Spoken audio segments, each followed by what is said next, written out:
रो रहे इमोशनल हो गए, ऐसे रोते थोड़ी ना है। अभी वीडियो शूट कर रहे थे और अचानक से इमोशनल हो गए, देवी चुप करवाने लगी। हो जाता है, पुरानी यादें बातें याद होने लगती है ना, इसी वजह से। कोई बात नहीं, जो टूटा है वह इंसान आगे बढ़ता है बड़ा मुश्किल से, तो बहुत लोगों से धोखा खाता है और मैं धोखा खाया इंसान हूँ। जहाँ देखता हूँ कि मेरे साथ गलत होने वाला है, जेल से आया हुआ इंसान हूँ। 10 दिन तक जेल में रह के हमने ये सीखा था अपने परिवार के लिए कि अब कठोर बन जाओ, अपना ज़िंदगी जीना शुरू कर दो। कोई अपना नहीं है, कोई किसी की खुशी नहीं देखता। तो माय चैनल कैसे हैं आप लोग? आई होप सभी लोग अच्छे होंगे, मस्त होंगे, स्वस्थ होंगे और जय माता दी सभी को।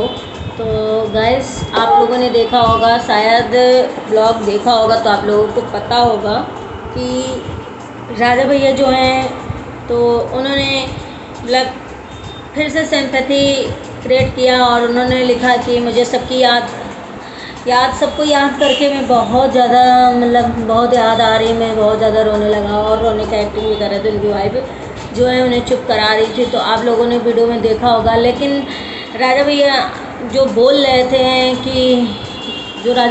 थे कि मैंने सबके साथ किया, बहुत कुछ किया और कोई अपना नहीं होता है, दुनिया में कोई किसी का नहीं होता। तो भैया ये बात तो हकीकत है कि कोई किसी का नहीं होता, सब जो भी होता है अपने द्वारा जो किया जाता है। आज का युग है कि कोई किसी का नहीं होता, फिर भी अगर आपने किया तो आप अपने पेरेंट्स के लिए करो। और राजा भैया ने ये भी बोला है कि मुझे बहुत सबकी याद आ रही है और मैंने कितना कुछ किया, मैं जेल भी गया, ये गया वो गया।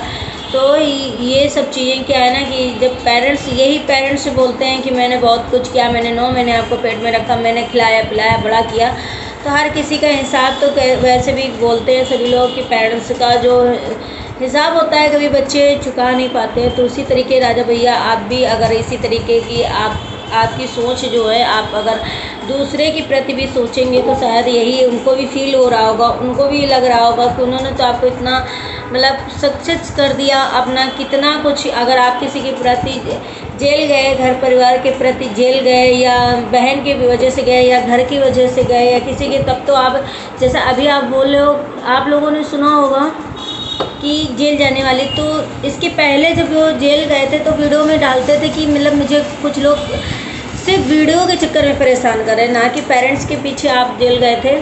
तो वीडियो के चक्कर में इनके सारे ब्लॉग आते होंगे, आप लोगों ने देखा। तो पहले जब ये बहुत पहले काफ़ी दिन हो गए हैं तो जेल गए थे जब, तो उन्होंने डाला था कि यहाँ के लोग मुझे नाचने गाने और मुझे वीडियो बनाने के लिए मना करते हैं। तो वीडियो बनाने के लिए मना करने की वजह से तो ये जेल गए थे ना। मुझे जहाँ तक याद है, आप लोग को याद है कि नहीं याद है, बट याद होगा जहाँ तक आप लोग को भी याद होगा। तो आज घुमा फिरा के बातें सिर्फ फैमिली के ऊपर और सिर्फ दूसरे के ऊपर टोपी आप राजा भैया क्यों रख रहे हैं, आप ये तो जानते हैं, आप खुद ही क्योंकि फंस जाते हैं चीज़ों में। आप डाल चुके थे कि मैं वीडियो के बनाने के चक्कर में मुझे ऑब्जेक्शन कर रहे हैं लोग, मुझे कमाने खाने नहीं दे रहे हैं, मेरे घर में बवाल करते हैं कि हाँ मुजरा करते हो आप लोग, ऐसा करते हो वैसा करते हो, कुछ भी आप अनाप शनाप तो पहले भी डालते थे वीडियो में, तो आप ये डालते थे। आज आप सडनली ये अगर कहने लग जाओगे पब्लिक के सामने सोशल मीडिया में कि मैं फैमिली की वजह से गया था या फैमिली की या बहन की वजह से गया था, तो कोई आपका विश्वास नहीं करेगा। क्योंकि आप ये सोचो कि पहले आप नहीं सोचते थे, फिर भी आप तो यही बातें बोलते थे ना कि आपकी इसकी वजह से।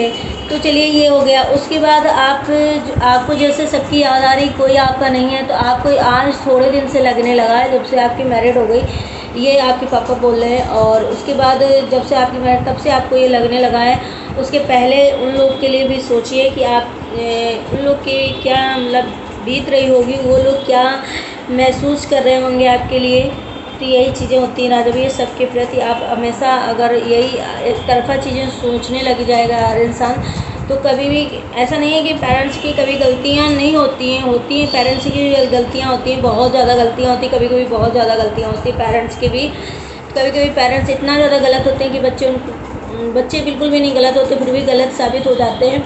तो ऐसा नहीं है कुछ भी। लेकिन आपको आप जो चीज़ें बोलते हो, शायद आपके अगेंस्ट सारे आपके ब्लॉग तो देखते हैं ना, इसी वजह से लोग देखते हैं आपका ब्लॉग कि आप क्या मतलब अभी क्या खिचड़ी पका रहे हो, क्या करने वाले हो, क्या मतलब हो रहा है। इस वजह से शायद आपके व्लॉग देखते हैं लोग, मगर आपको इतनी मतलब पॉजिटिव जो होते हैं कमेंट वो बहुत ही कम आते हैं, और जितना भी नेगेटिव कमेंट होता है आपके उसमें इतना भर भर के आता है, इतना भर भर के आता है कि समझ में नहीं आता है। आपके तो मुझे तो आपके पापा बहुत ज़्यादा सीधे लगते हैं, बहुत, और शायद सभी लोगों को सीधे लगते होंगे। तो आज ये राजा भैया को मतलब सारी चीज़ें सोच के याद आने लगा, क्यों याद आने लगा, सडनली क्यों याद आने लगा, मतलब कुछ चीज़ें हैं जो सोच के याद आने लगी। तो आप अपने बारे में सोच रहे हैं इसलिए आपको याद आने लगी, और हो भी सकता है ऐसे पेरेंट्स को भी क्या बीत रही होगी, पेरेंट्स क्या सोच रहे होंगे, क्या उन पे गुजर रही होगी, क्या मतलब कैसे आप ये सोचो कि बूढ़े पेरेंट्स को आप छोड़ करके आ गए हो, जिनके पे वो एकदम कठपुतली की तरीके, कार्टून की तरीके डांस कर रहे थे, आपके साथ इतना सहयोग कर रहे थे, उनको आप छोड़ के आए हो। तो कैसे आप बताओ, जिनकी वजह से आप इतने बढ़ गए हो, उनके अंदर क्या बीत रही होगी। राजा भैया मुझे तो लगता है कि दोनों लोगों को चीज़ें सही कर लेनी चाहिए और आराम से मतलब खुशहाल ज़िंदगी जीना चाहिए। आप लोगों को क्या लगता है कमेंट में ज़रूर बताइएगा, और वीडियो अच्छा लगे, मेरी बात सही लगे तो कमेंट ज़रूर करिएगा और बताइएगा क्या राजा भैया सही है या गलत है।